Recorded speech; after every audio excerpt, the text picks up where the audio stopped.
Let me share my journey with you a little bit and how that had a profound impact in my life, just learning this one skill. That's me in the middle. You can see when I'm short hair and my glasses and maybe 10 pounds heavier, something like that. So how I got into learning about public speaking was, first, when I first came to Canada, many of you know my story, couldn't speak a word of English.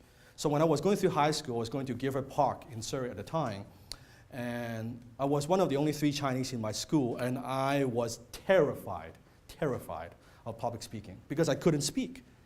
And I was, very, very shy, and I would, when I had very, very few friends. So going through the high school days, you can imagine, how many of you, let me describe it for you. I was the kid that would sit in the very back and never put up my hand and never ask any questions. And most of the people don't know my name. How many of you kind of visualize in high school, one of those kids? Like they're almost invisible. Yeah, I was the invisible kid. That after school, I would go to my locker, grab my stuff and my backpack, and I just go home and no eye contact with anybody, because I'm afraid people would talk to me, I don't know what to say. Like even how I use, like, oh, hi, I'm fine. That's all I say, hi, I'm fine. That was it, hi, I'm fine, and that was it. And they feel kind of awkward, so that's the end of the conversation. So, but during that time, I had an instructor called Miss Fallon. And at the time, I think it was communication grade 11, that in order to pass that course, I had to deliver a speech, okay? And I said to my instructor, Miss Fallon, I can't do it. I just can't do it. Oh no, you have to do it. I said, I cannot do it. So when it's my turn, I would actually skip the class and I would hide in the bathroom. When the class is over, and I'll come back. And until Miss Fallon talked to me and said, Dan, you can't do this, because if you don't do the speech, I can't pass you. Like, I cannot. Just do it. I don't care how lousy of a job you do. You just do it, you passed. That's it. Just show up. Doesn't matter. How poor of a job, I'll let you pass. And she was such a great instructor. If you're afraid, I would help you out. After school, come to my room. I'll kind of coach you a little bit. I'll show you how to do it. And I craft a little speech. I remember it was on what's it like, to speak as a second language, right, as English. And I remember I had my notes, like a piece of paper. If you give me a piece of paper, it would help me. Yeah. So I had my script, right? So it was like this. So I would. This is what I was like. This is what I was like. It was uncontrollable shake, like that. Okay, and I know, forget eye contact. I was like this, like that, throughout the whole thing. And after it's done, people applaud, and that was it. That was it. That's my first experience. Talk about stage fright, right? I know what that is like. But then it planted a seed in my mind. Very interestingly enough, thank you. It planted a seed in my mind. Because through the experience, I didn't die. I thought I was going to be dead, but I didn't die. So I thought, okay, that's interesting. And then when I went to college, and I dropped out of college, but the first year, again, in some presentation, I do my thing, and again, nervous as hell, still didn't die. Then one day I just made a decision. You know what? I need to overcome this. This is holding me back. Somehow, in my mind, this fear, because I'm not in my life, I'm not afraid of too many things. I'm afraid of insects. How many are afraid of insects? I'm afraid of insects. But yeah, I'm not afraid of snake. I'm not afraid of dark. I'm not afraid of, horror movies and none of that stuff. I love that shit. But somehow, public speaking, I got to solve this. How many ever had moments in your life where, you know what, you hit an obstacle and you say, I got to overcome this? How many had that? Yeah. So same, deep down, I said, I got to do this. So I joined Toastmasters. How many have heard of Toastmasters? Yeah. Joined Toastmasters. It was a club in Burnaby, in Metro Town called Metro Speakers. So I joined the club, and I was on fire. Now, for those of you who are familiar with Toastmasters, when you join Toastmasters, you get a menu called CTM menu.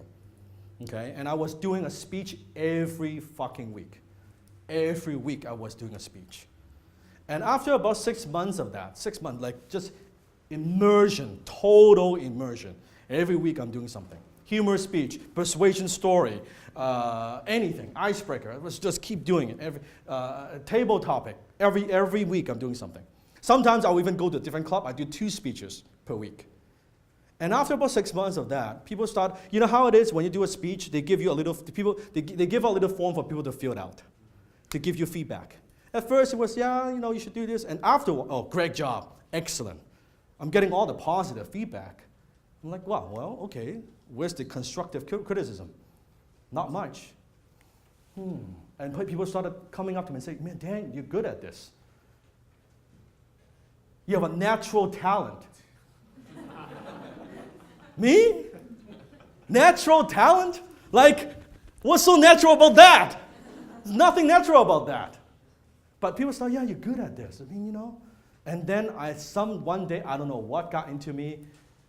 I said, and then I was watching all the great speakers, right, at the time, you know, the Tony Robbins and the Zig Ziglar, Brian Tracy, all these motivational speakers, personal development speakers. I was listening to the cassette tapes, right?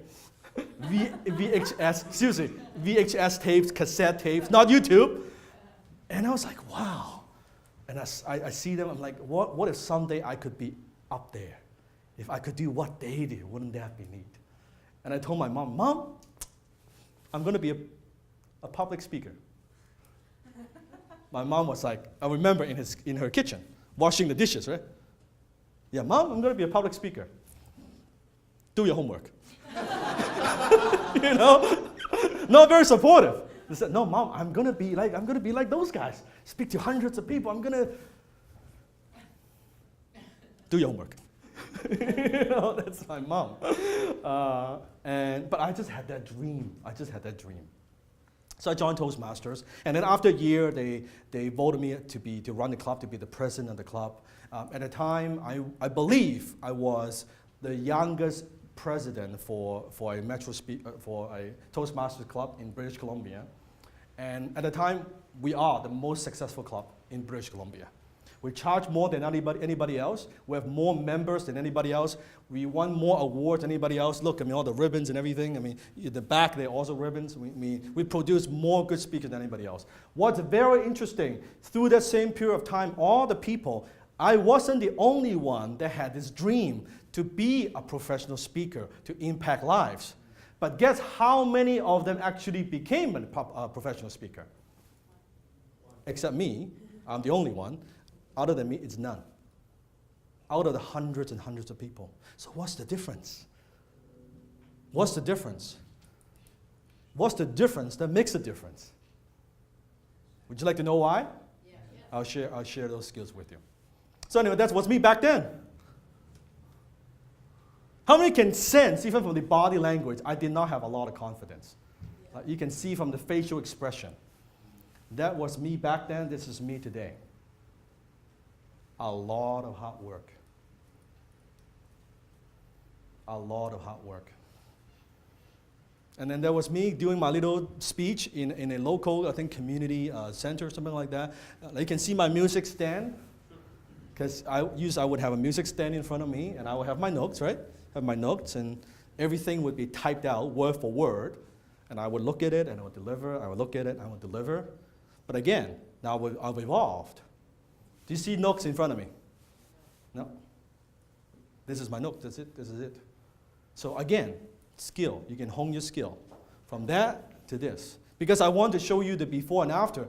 Because you might say, well, easy for you to say, Dan. You don't know how difficult it is for me. I know how difficult it is. I went through the same thing. It takes 10,000 hours to be a master. Definitely, I definitely put in my 10,000 hours. And then you can see a little group like that. Yeah, it was through a local, some kind of a cash flow club. My first seminar, you see my pimple, I don't know if you can see my pimple on top of my forehead. Small crowd. My initial, not my first, but after, maybe my third or fourth seminar, Sandman Hotel that I conducted. I don't know, 20, 30 people, something like that. Now, I don't know if you could tell, oversized suit, okay? I think it was with pad. I wasn't sure in my shoulders. How many of you can tell I look a little bit serious? Yeah. Do you know why I look serious? Because I was nervous. I was so nervous. I was so nervous. Yeah, I was nervous. Okay, now me today. Subtle difference, not without the glasses. How many can sense a different presence? So what does that tell you?